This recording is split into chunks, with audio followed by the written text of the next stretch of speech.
Multiplication online ಕ್ಲಾಸ್ನಲ್ಲಿ first 2 ಕ್ಲಾಸಲ್ಲಿ ನಾನು ನಿಮಗೆ I had told you what is adding, what is subtracting, what is multiplying, what is dividing ಅಂತೆಲ್ಲ ಹೇಳಿದ್ದೆ. ಅದಕ್ಕೆಲ್ಲ ಈಗ ಟೈಮ್ ಇಲ್ಲ. ಈಗೇನು ಹೇಳಿ, ಈಗ ಕರೆಕ್ಟಾಗೆ ಫಾಸ್ಟಾಗೆ ಮಲ್ಟಿಪ್ಲೈ ಮಾಡೋದು ಅಷ್ಟೇ ಕೆಲಸ. ಈಗ ಮಲ್ಟಿಪ್ಲಿಕೇಶನ್ ಆಫ್ ಅಲ್ಜಿಬ್ರೈಕ್ ಟರ್ಮ್ಸು ಯಾಕೆ ಅಷ್ಟಕ್ಕೆ ನಿಂತ್ಕೋಬೇಕು? And expressions. ಆ್ಯಂಡ್ ಕ್ಲಾಸಲ್ಲಿ ಹೇಳಿದ್ದೆ, ಒಂದೇ ಟರ್ಮ್ ಇದ್ದರೆ ಮಾನಾಮಿಯಲ್ಲು, 2 ಟರ್ಮ್ ಇದ್ದರೆ 3 ಇದ್ದರೆ ಅಲ್ಲಿಂದ ಮುಂದೆ ಏನೆಲ್ಲ ಎಕ್ಸ್ಪರ್ಟ್ಸು ಹೋಗೋತ್ತಾಗ. ಸೊ ಈಗ ಮಲ್ಟಿಪ್ಲಿಕೇಶನಿಗೆ ಅಲ್ಲಿ ಹೇಳ್ದಂಗೆ ವಿ ಯೂಸ್ ದಿ ಡಿಸ್ಟ್ರಿಬ್ಯೂಟಿವ್ ಲಾ. ಏನು ಲಾ ಉಪಯೋಗಿಸ್ತೀವಿ ಅಂದರೆ, ಯಾವುದೋ 2 ಟರ್ಮು, ಭಾಳ ಸಿಂಪಲ್ ಟರ್ಮ್ ಫಸ್ಟ್ ನೋಡ್ಕೊಳ್ಳೋಣ. ಓಕೆ, ಇನ್ನೂ ಒಂದು ಹಾಕೋಣ. A + B + C 3 ಟರ್ಮ್ ಇದೆ, ಒಂದಕ್ಕೊಂದಕ್ಕೆ ಆ್ಯಡ್ ಮಾಡ್ತಾಯಿದ್ವಿ. Suppose we want to multiply it by M ಎಡಗಡೆ ಬರ್ಕೊಂಡ್ರು ಅಷ್ಟೇ, ಬಲಗಡೆ ಬರ್ಕೊಂಡು ಅಷ್ಟೇ, ಅಂದರೆ commutative. The multiplication is commutative in nature. Multiplication of algebraic expressions ಮಾಡ್ಕೋಬೇಕಾದ್ರೆ ಯಾವುದನ್ನು ಮಲ್ಟಿಪ್ಲೈ ಮಾಡಬೇಕು ಅದನ್ನು ಎಡಗಡೆ ಬರ್ಕೊಂಡು, ಯಾವುದರಿಂದ ಮಲ್ಟಿಪ್ಲೈ ಮಾಡಬೇಕು ಅದನ್ನು ಬಲಗಡೆ ಬರ್ಕೊಂಡು ಪ್ರಾಕ್ಟೀಸ್ ಮಾಡಿದ್ರೆ ಒಂಥರ ರಿಫ್ಲೆಕ್ಸ್ ಡೆವಲಪ್ ಆಗುತ್ತೆ. ಎಡಗಡೆಯಿಂದ ಮಾಡಬಾರ್ದು ಅಂತಲ್ಲ, ಕ್ವಿಕ್ಕಾಗಿರೋಕ್ಕೋಸ್ಕರ ಒಂದು ಕಡೆಯಿಂದ ಮಾಡೋದು. ಸೊ ಡಿಸ್ಟ್ರಿಬ್ಯೂಟಿವ್ ಲಾಗ್ ಬರೀಬೇಕಾದ್ರೆ ಎಡಗಡೆ ಬರ್ಕೊಂಡಿದ್ದೆ, ಮಲ್ಟಿಪ್ಲಿಕೇಶನ್ಗೆ ಏನು ಮಾಡಿದ್ದೀನಿ ಅದನ್ನು, ಅಂದರೆ ಏನಾಗುತ್ತೆ ಡಿಸ್ಟ್ರಿಬ್ಯೂಟಿವ್ ಲಾ ಅಂದರೆ this will multiply each term of the expression ಅಂತ ಗೊತ್ತು. ಸೊ ಅಲ್ಲಿಗೆ ಏನಾಗುತ್ತಿದು m × a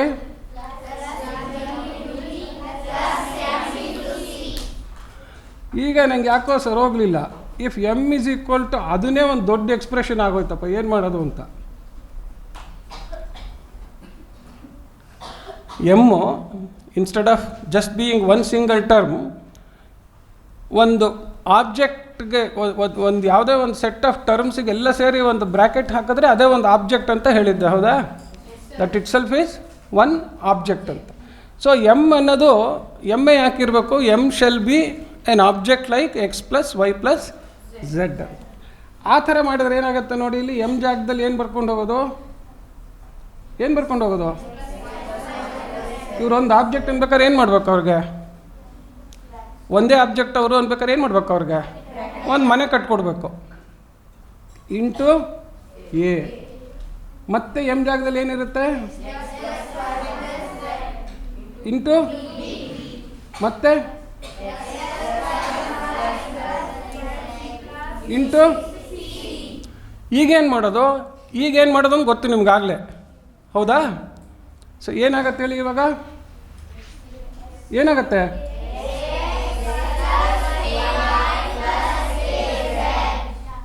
ಆಮೇಲೆ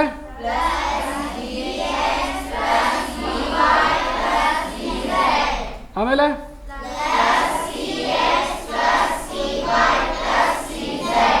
ಬಂದ್ಬಿಡ್ತಲ್ಲ ನಿಮಗೆ ಇವಾಗ ಗುಣಕಾರ.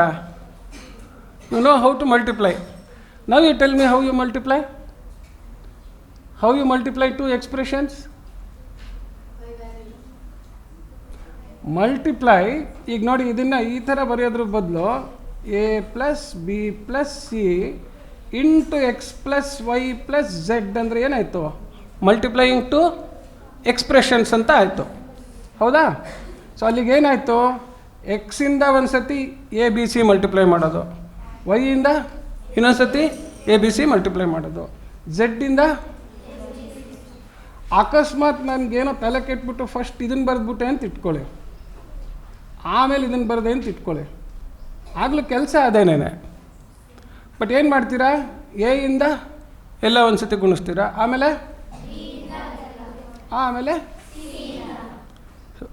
This is how you multiply 2 expressions. ಇನ್ನೊಬ್ಬನ ಯಾವನ್ನೋ ನನಗೆ ತಲೆ ಕೆಟ್ಟೋಗ್ಬಿಟ್ಟು ಇಟ್ಬಿಟ್ಟಿದ್ದೆ ಅಂತ ಇಟ್ಕೊಳ್ಳಿ, L + M + N ಅಂದರೆ ಏನು ಮಾಡೋದು? ಇವು ದೊಡ್ಡ ಕಡುಬು ಕೊಟ್ಟಿದ್ರೆ ಏನು ಮಾಡ್ತೀರಾ, ಒಂದು ಸ್ವಲ್ಪ ಮುರ್ಕೊಂಡು ತಿಂದು ಆಮೇಲೆ ಇನ್ನೊಂದು ಸ್ವಲ್ಪ ಮುರ್ಕೊಂಡು ತಿಂತೀರಾ ಅಲ್ವಾ. ಸೊ ಇವರಿಬ್ಬರನ್ನ ಗುಣಿಸ್ಕೊಳ್ಳೋದು, ಅವ್ರು ಬಂದಮೇಲೆ ಅವರೊಬ್ರಿಗೆ ಎಲ್ರಿಗೂ ಸೇರಿಸಿ ದೊಡ್ಡ ಬ್ರ್ಯಾಕೆಟ್ ಹಾಕೋದು, ಆಮೇಲೆ ಇವರಿಂದ ಒಬ್ಬೊಬ್ಬರಿಂದ ಗುಣಿಸೋದು.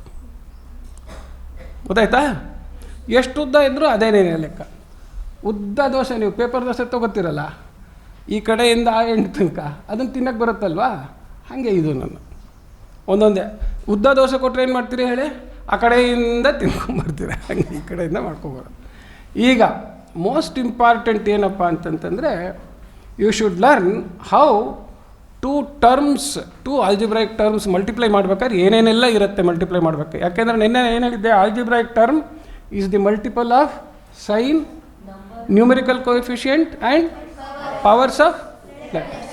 ಸೊ ಆ ಥರ ಇದ್ಬಿಟ್ಟಾಗ ಇದೇನೋ ಸಿಂಪಲ್ ಟರ್ಮ್ಸ್ ಆಗೋಯ್ತು. ರೆಗ್ಯುಲರ್ ದೊಡ್ಡ ಟರ್ಮ್ ಇದ್ದರೆ -3x² y³ ಅಂತಿದೆ, ಇನ್ನೊಂದು 4x y⁴ z⁴ ಅಂತಿದೆ ಅಂತ ಇಟ್ಕೊಳ್ಳಿ.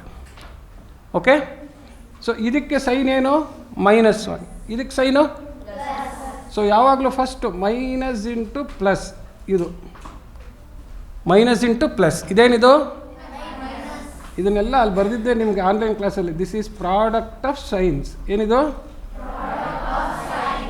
ಅದು ಫಸ್ಟ್ ಮಲ್ಟಿಪ್ಲೈ ಮಾಡ್ಕೋಬೇಕು. ಯಾಕೆಂದರೆ ಆಲ್ಜಿಬ್ರಾಯಿಕ್ ಟರ್ಮಲ್ಲಿ ಎಲ್ಲ ಎಷ್ಟೊಂದು ಜನ ಇದ್ದಾರಲ್ಲ, ಒಬ್ಬೊಬ್ರದ್ದೇ ಕೆಲಸ ಮಾಡ್ಕೊಂಬರ್ಬೇಕು. ನೆಕ್ಸ್ಟ್ ಏನು, 3 × 4, ಏನಿದು, ಪ್ರಾಡಕ್ಟ್ ಆಫ್ ಏನು, ಪ್ರಾಡಕ್ಟ್ ಆಫ್ ಯಾರು, ಪ್ರಾಡಕ್ಟ್ ಆಫ್ ನ್ಯೂಮರಿಕಲ್. ಆಮೇಲೇನು, ಸೇಮ್ ಬೇಸ್ ಇರೋ ಟರ್ಮ್ಸು. ಸೇಮ್ ಬೇಸ್ ಇರೋ ಟರ್ಮ್ ಯಾರ್ಯಾರು, ಸೊ ಇವನು x² ಇದೆ, ಇವನೇನಿದ್ದಾರೆ x ಇದೆ. ಇದಕ್ಕೇನು ಉಪಯೋಗಿಸ್ತೀರಾ, ದಿಸ್ ಈಸ್ ಪ್ರಾಡಕ್ಟ್ ಆಫ್ ಏನು, product of same base term, same base terms. ಯಾಕೆ ಅಂತಂದರೆ ನಾನು x⁴m ಅಂತ ಬರೆದಾಗ ಇದಕ್ಕೇನಂತೀವಿ ನಾವು, ಬೇಸ್. ಇದಕ್ಕೇನಂತೀವಿ, ಏನಂತೀವಿ, index. So same base power into another same base same base another power ಆದರೆ ಏನು ಉಪಯೋಗಿಸ್ತೀವಿ, ಇದನ್ನು ಹೆಂಗೆ ಮಾಡ್ತೀವಿ, ಬೈ ಏನು ಮಾಡ್ತೀವಿ, ಏನು ಯೂಸ್ ಮಾಡ್ತೀವಿ, ಬೈ ಯೂಸಿಂಗ್. ಹೌದಾ? ಅದೇ ಥರನೇ ನೆಕ್ಸ್ಟು y³ ಇಂಟು y⁴ ಯಾವಾಗಲೂ ಆಲ್ಜಿಬ್ರಾದಲ್ಲಿ ಇಂಟು ಅಂತ ಬರೆಯೋಕ್ಕೆ ಹೋಗಲ್ಲ. ಯಾಕೆ ಅಂದರೆ ಇಂಟುನೇ ಒಂದು ಎಕ್ಸ್ ಥರ ಇದೆ ಟರ್ಮು, ಎಲ್ಲ ಲೆಟರ್ಸೇ ಇರುತ್ತೆ, ಅವನೊಬ್ಬ ಲೆಟರ್ ಅಂತ ಹಾಕ್ಬಿಟ್ರೆ. ಸೊ ಅದಕ್ಕೋಸ್ಕರ ನಾವೇನು ಮಾಡ್ತೀವಿ ಅಂತಂದರೆ, ಪಾಯಿಂಟ್ ಅನ್ಬಾರ್ದು, ಡಾಟ್ ಅನ್ಬೇಕು. ಏನನ್ಬೇಕು, ಅಷ್ಟು.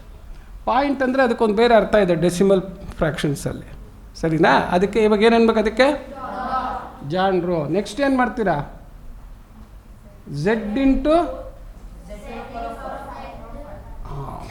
ನೋಡಿ ಇಲ್ಲಿ ಈ ಡಾಟ್ ಬರಿಬೇಕಾದ್ರೆ ಎಲ್ಲಿ ಬರಿಬೇಕು ಅನ್ನೋದು ಇಂಪಾರ್ಟೆಂಟು. ಎರಡು ಟರ್ಮ್ x ಇಂಟು x ಅಂತ ಬರಿಬೇಕಾದ್ರೆ ಅವೆರಡಕ್ಕೂ ಮಧ್ಯಕ್ಕೆ ಬರಿಬೇಕು. ಎಲ್ಲಿ ಬರಿಬೇಕು, ಅವೆರಡಕ್ಕೂ ಮಧ್ಯ. ಅವಾಗೇನದು ಡೆಸಿಮಲ್ ಜೊತೆ ಅದು ಕನ್ಫ್ಯೂಸ್ ಆಗಲ್ಲ. ಡೆಸಿಮಲ್ ಎಲ್ಲಿ ಬರಿತೀವಿ ಅಂತಂತಂದರೆ ಅದ್ರ ಪಕ್ಕ ಕೆಳಗಡೆ ಬರಿತೀವಿ. ಡೆಸಿಮಲ್ ಎಲ್ಲಿ ಬರಿತೀವಿ, ಮಲ್ಟಿಪ್ಲಿಕೇಶನ್ ಡಾಟ್ ಎಲ್ಲಿ ಬರಿತೀವಿ, ಮುಂದೆ ಎಲ್ಲ ಡಾಟ್ ಪ್ರಾಡಕ್ಟ್, ಕ್ರಾಸ್ ಪ್ರಾಡಕ್ಟ್ ಎಲ್ಲ ಬರುತ್ತೆ ನೆಕ್ಸ್ಟ್ ದೊಡ್ಡವರಾದಮೇಲೆ. ಅದಕ್ಕೆ ಈಗಿಂದನೇ ಡಾಟು ಕ್ರಾಸು ಹಾಕೋದು ಕರೆಕ್ಟಾಗೆ ಕಲಿಬೇಕು. ಓಕೆ, ನಾವು ಇಂಡೆಕ್ಸ್ ಲಾಸ್ ಯೂಸ್ ಮಾಡಿದ್ರೆ ಏನೇನು ಬಂತು ನೋಡಿ, minus into plus minus, 3 × 4 x² into x, y⁴ ಎಷ್ಟು, ಆಮೇಲೆ ಈಗ ತಲೆ ಕೆಟ್ಬಿಟ್ಟು ನಾನು x² y + z² into xy³ + z³ ಅಂತ ಬರೆದ್ರೆ ಏನು ಮಾಡ್ತೀರಾ, ಅದೇ ಡಿಸ್ಟ್ರಿಬ್ಯೂಟಿವ್ ಲಾ ಉಪಯೋಗಿಸ್ತೀರಾ. ಆ ಡಿಸ್ಟ್ರಿಬ್ಯೂಟಿವ್ ಲಾ ಉಪಯೋಗಿಸಿ ಟರ್ಮ್ ಟು ಟರ್ಮ್ ಮಲ್ಟಿಪ್ಲೈ ಮಾಡ್ಬೇಕಾದ್ರೆ ಏನು ಮಾಡ್ತೀರಾ, ಈ ಪ್ರಿನ್ಸಿಪಲ್ ಉಪಯೋಗಿಸ್ತೀರಾ. ಸರಿನಾ?